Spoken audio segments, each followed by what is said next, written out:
Welcome to the Ranchonomics Podcast, where we empower you to build a better ranch and transform your operations into a thriving business. I'm your host, John Haskell. Let's get started.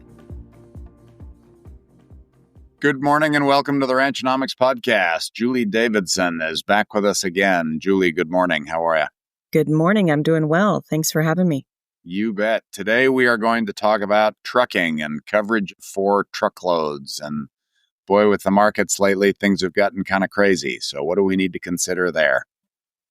There's kind of two aspects to making sure the cargo coverage is in place.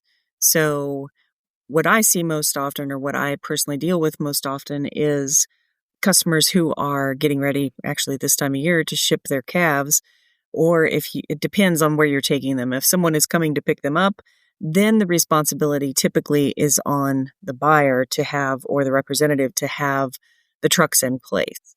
So that would be one aspect. A lot of people just assume, safely so over the years, that somebody is taking care of making sure that that cargo coverage is in place. And the cargo coverage is what is going to cover the animals in the event of an accident.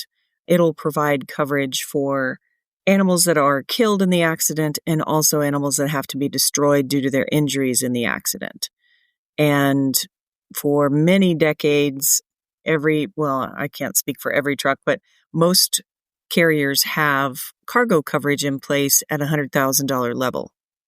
And that may be less than half of what they're hauling down the road. And I'm not saying anyone's doing anything underhanded. It's just it's always been that way. Not something that you are likely to pay a lot of attention to.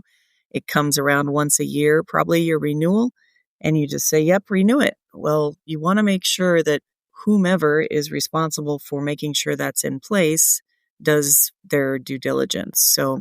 And so just to put some numbers to that, if we had a 50,000 pound load at $2, we have $100,000 worth of coverage. Well, when prices are $1.50 a pound, you might have a truckload with $75,000 worth of cargo.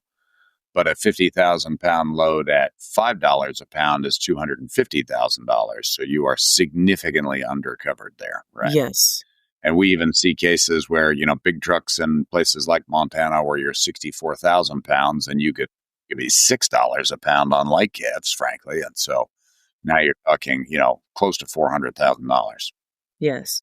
And I kind of switched channels there, but the one I see most often is people who don't pre-sell, or they haven't sold on the video. So they're going to be hauling their own calves and they don't cover their cattle on the farm ranch policy.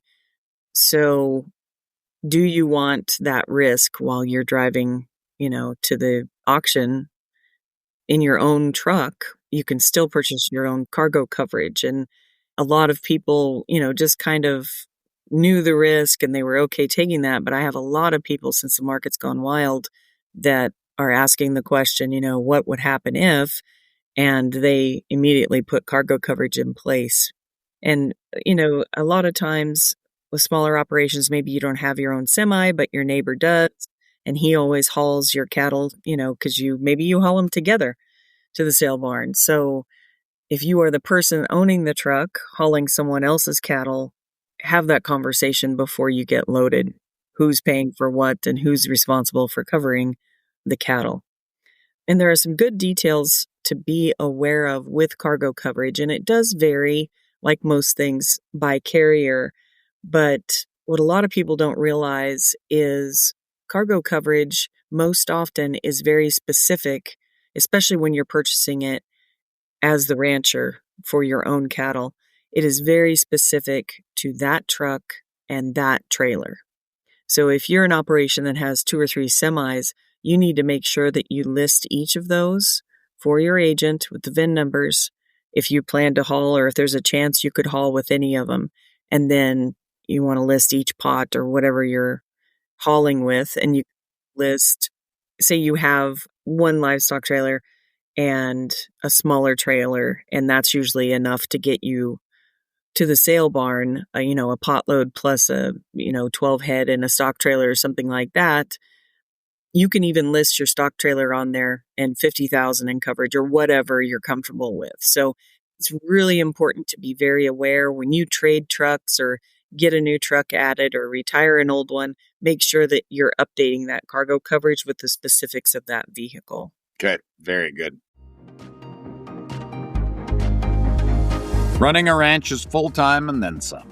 But sometimes the best move you can make is to step away and work on the business, not just in it. Join us for the 2026 Ranch Rate Retreat, February 16th through the 19th, 2026 in Orange Beach, Alabama. We'll spend 4 days digging into strategy, systems, and growth, and you'll leave with knowledge and tools you can use at home. You might even catch a cool sunset or two at the beach. Space is limited, so grab your seat now at ranchrightllc.com. And I'm assuming, like most things, when we actually price the insurance, the differences in coverage is fairly small relative to the consequences of an accident, right? Yes. Okay. The difference between insured at $100,000 and $300,000 is probably It's not pretty that minimal. big. Yeah. Yeah, a couple $100, honestly, is what I see. Another really important aspect, the agent will ask you when you put your coverage in place, or they should be asking you, what is the radius of what you're hauling? And if if we're here in Wyoming, we know we go to Buffalo all the time, that's the only place we go to, or we go to Belle Fourche, and that's as far as we go. There are categories for the radius. And I believe it's 0 to 101 these are pretty standard.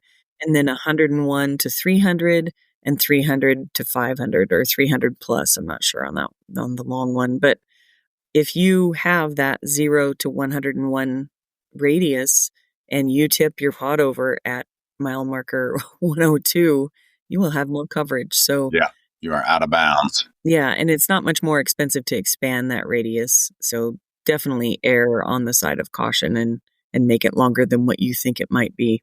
And then I assume total number of miles driven per year matters too, right? If it's a twice a year trip kind of thing, as opposed to if this is something you're doing every day. It does. And they're different. If you're an over the road person and you're the one hauling the cattle all the time, that's a very different conversation. This is mostly referring to either guys doing it themselves or guys that are having their cattle picked up. Technically, when they leave your place, most often they're someone else's responsibility, but, just be helpful and make sure that someone is looking out for that buyer and making sure there's cargo coverage in place. And it's not at all, especially now, outside the realm to ask for proof of coverage. Okay.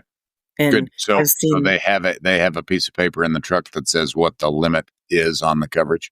They sure should have, and what the effective dates are, and that, and it can be the case where something got past someone in the mail or whatever, and they go to look for it, and they're like, "Holy cow! I'm glad you brought that up. I expired last week."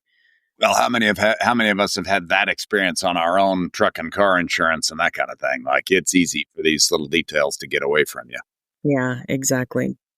Very good. Okay, what else should we be thinking about? I mean, what you're saying, I think, some of the most important things to review are, if you are the one hauling the cattle to the sale, you need to have the insurance.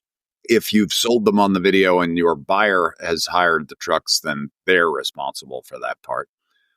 Make sure we get the load limits correct. Make sure we have the right radius, etc. The other thing I'll just mention, having done this a while, like, trucks tip over. It happens. And I thought for a long time, like, oh, that would never happen. Like, that's ridiculous. But we've had it happen multiple times where trucks have either been in an accident or gone off the road or whatever and tipped over. So, yeah, especially as we get close to winter.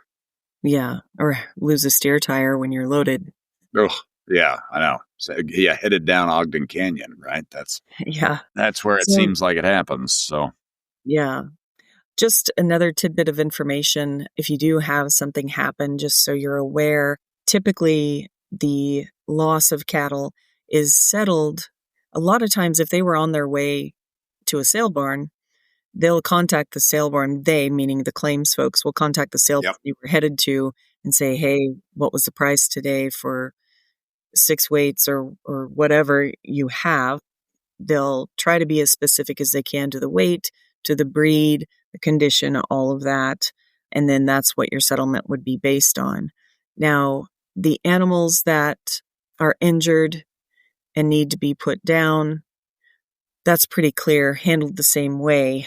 But if there are animals that need a lot of care, a lot of times companies will involve a consultant that's more versed than an insurance claims person in the livestock industry, have them evaluated and give an opinion, do we need to just cut our losses here with this one and add him or her to the list that are being destroyed due to their injuries. So, yeah.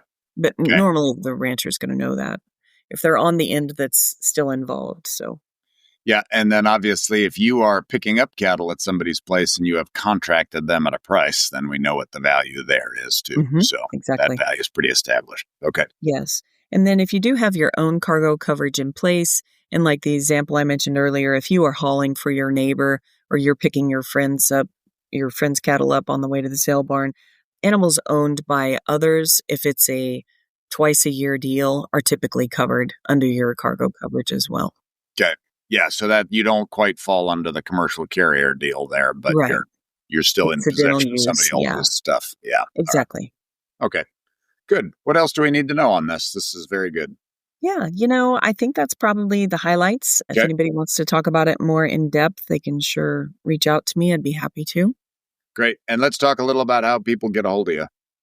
The best way to get a hold of me is probably to go to the Ranch Right website, and under the team information, there's a link under my information you can click on that will take you directly to my email, or you can email me directly at juliedavidsonhccc@gmail.com. And Very that good. stands for High Country Coverage Consulting. Very good. Real quickly on the other side of this, before I let you go, I guess if prices do drop precipitously and we go from, $4, $5, and $6 calves back down to $2 calves, I assume we want to go ahead and reduce that coverage as we let that happen too. Yes. Okay. And you made me think of one other piece of information that might be valuable. There is no coverage typically with cargo coverage for loss of market. So if you were on your way and say to the sale barn and you weren't going to get there until the next day, and the next day prices are way down. There would be no coverage for that dip in the market. Yeah. You would take whatever the price was at the market when your cattle would have sold. Right. Yeah. Okay. You hauled them on the day it was $5 and you sold them on the day it was $3. That's on you. Okay. Yeah. Yes. Good. Okay. Well, those are good. Julie, thank you. I hope people will reach out to you through the website or directly to your email. Again, this is something we see a lot where people either have the wrong type of coverage or inadequate coverage, or they're not covered at all, or they're paying way too much for something that isn't really helpful. So I want to make sure we've got the right type of coverage and we're paying about the right amount for it. So, Julie, I really appreciate you helping our people get better at that. As we are in this period of rising prices and all, there is a lot of cost inflation going on, and it behooves us to really make sure we're managing that correctly. And when it comes to insurance, we're managing the cost, on one side, on the premium side, but then making sure we're covered properly on the other side in case something does happen. So thank you very much. I appreciate you being willing to do that. And I hope we all have a great day. Thanks very much. All right. Thank you for tuning into the Ranchnomics podcast. We hope this episode helped you win today. If you enjoyed this episode, please subscribe and share it with a friend.